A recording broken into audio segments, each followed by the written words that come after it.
Welcome to Mid-9M channel. Today we're going to unravel the chilling mystery of Lassen National Park, where a terrifying, colossal skeleton-like entity has been encountered. Join us as we immerse ourselves in the eerie silence of the park, which is disrupted by the monstrous rumbling of this unearthly being that has left a lone observer frozen in fear in his cabin. With hours ticking away until daybreak, the pressing question is, will help arrive in time, or has survival become a hopeless endeavor? Prepare yourself as we delve deeper into this spine-chilling narrative to unearth its haunting secrets. Stay tuned. I don't know else how to say this other than I just saw a Titanic skeleton in the woods of Lassen National Park. I understand this place is usually reserved for fun, creepy stories, but I have genuinely never been more terrified or confused. What I'm seeing is real, and I can't think of what to do other than beg everyone who sees this to contact me and send help. An hour ago, I was sitting on the front porch of my cabin watching the sunset, and out of nowhere, this enormous rumbling filled the air. The type of rumbling that you can feel the vibration in your bones from. Concerned, my first thought was, maybe there's an earthquake. However, the problem with my earthquake hypothesis was that the ground wasn't shaking.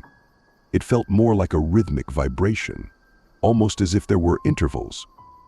Clearly, it had to be something else, I thought. Simultaneously, I hear tree branches snapping violently out in the distance behind my cabin, and I can see flocks of birds freaking out, desperately attempting to get away from that area. Not only that, I can see a thin layer of smoke or fog among the carnage. Immediately, my mind jumped to this being an active rock slide, which meant I needed to act fast and prepare myself in case anything was coming toward me. As I scanned the area to see if anything was headed in my direction, my eyes stopped dead back around to where I had seen the first signs of trouble. For a solid minute, I couldn't believe what I was seeing. I suppose that doesn't really do it justice. It was more like my brain completely denied the reality of what I was literally staring at. A hellish adaptation of a human skeleton towered over the trees. Note that I only say skeleton because while it was close to the proper shape of one, it was entirely covered by a black film.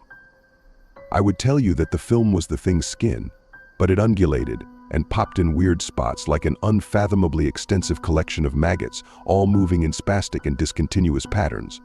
Pieces of the black mass seemed to fall off as it moved through the trees and scrapped violently against branches. Its arms hung low to its sides, and massive three-fingered hands that fell below its kneecaps made no attempt to move the obstacles in front of it. Its long neck was the most inhumane part of its anatomy. If it was a regular-sized model, I'd assume someone had borrowed it from a horse or similarly shaped animal. Despite the goofy-looking nature of its neck, I could quickly tell its purpose was to allow the thing a much better range of movement to aid in its search for whatever it was looking for. This was made all the easier by the fact that it emitted two bright beams of light from its eyes that illuminated the woods below it. Silly as it sounds, it was like the thing had built-in searchlights that it used to scan every tiny being under its unrelenting gaze. By some miracle, the skeleton was a good enough distance away from me that it either hadn't noticed my presence or didn't care enough to inspect me. That being said, I was still effectively pinned down. Suppose I wanted to get in my car and drive off.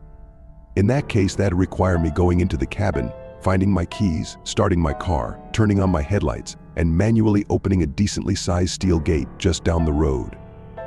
There were enough steps in my head that I could very well alert it to my position. In an emergency, maybe I could plow through the gate. Still, considering the potential damage to my car, it may not have been usable to outrun the giant to the highway. Secondly, if I'm being honest, seeing that monster made me too frightened to move any part of my body anyway.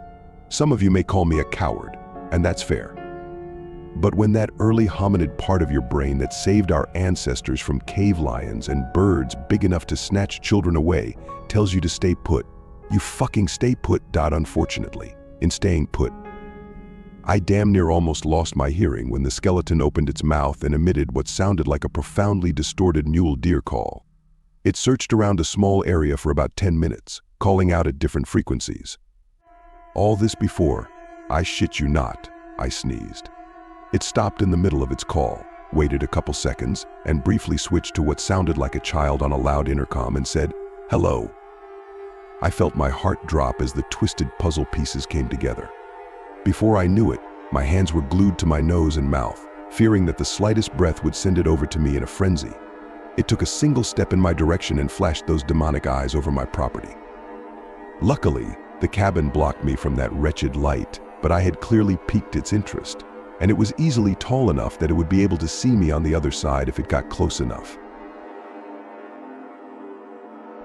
It took another cautious step towards me, and, at a lower frequency, repeated its inhuman question. Hello. At that moment I knew I had to make a decision. Part of me was convinced there was a good chance that I would die, but that good chance would be a certainty if I didn't act. My only real shot at survival was running into my cabin, finding my keys within a few seconds, and making a mad dash for my car. I'd have to hope that even after smashing through the gate, my car would have just enough left to get me into town. It was a poor gamble. And all in all, I'd be giving up the one safety net I had and allowing it to know exactly where I was. Still, anything had to be better than the thing tiptoeing its way here, seeing me anyway, and turning me into a paste in its maggot-filled throat. Fighting every urge to run into the woods and hide under a rock, I summoned the mental energy to prepare for what was coming next. Cursing myself in my mind, I slowly and quietly turned towards the door to begin a race for my life. But just as I had done so, I heard a groan in the distance. To my surprise, it sounded like that of an actual mule deer.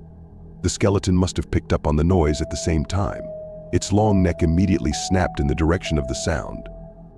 Its wretched searchlight eyes began flashing rapidly, and in the sloppy manner of a starving animal, it began to tear through the trees toward the noise as if the prey it was silently stalking just moments ago never even existed. I took the opportunity to bolt back inside my cabin, grab my keys, and hide under my bed with my phone, a rifle, and a pillow to stifle even my most shallow breaths. It's been about an hour since it left, and I haven't heard anything from outside, but I'm too afraid to go out and check. I'm leaving as soon as the sun rises, but for now I feel as trapped as I did when I was in the open. I made a quick call to 911 to try and explain to them what happened and request that they send as many units as possible out to me immediately. But as expected, they essentially thought I was on drugs and suggested that whatever I saw couldn't hurt me and just sleep it off. Texts to my friends aren't going through because of the shitty service. Trying not to break down from the frustration, I began typing this. At this point, all I can think to do is write up this story detailing my experience and post it online in hopes that my internet miraculously works and that one of you can contact someone who believes me and send help. Or, in case it kills me, keep a final testament to my last few hours on Earth. The least I can do is let the people that care about me know that I didn't go crazy out here or get eaten by a bear. If anyone has any idea what I'm dealing with, please give me the information I'm missing.